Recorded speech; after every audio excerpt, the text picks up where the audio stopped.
I've wanted to record a Bubble Essentials course for some time now. This is everything that I feel comes up as a repeat topic or repeat issue in all of the hundreds of Bubble coaching calls that I run, the YouTube comments that we get. It's all going to be condensed into this course, and it's going to be condensed into three parts.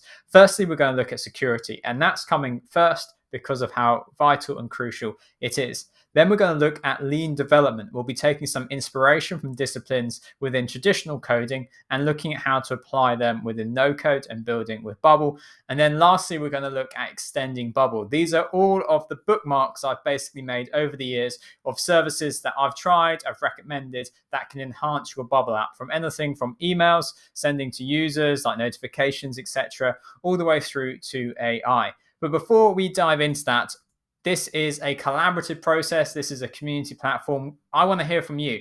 Start by telling me down in the comments, whether that is down below or to the right, somewhere on the page, there's a comment button. Please click it. Don't skip this bit. We want to hear your feedback. We want to hear what you're building with Bubble, and this will really help us to decide what content to create in the future. So start by telling us what's your experience of Bubble.io, and maybe you can compare that to other no-code tools you've used in the past. Have you built with Wix, Webflow, Squarespace, Elementor, for example?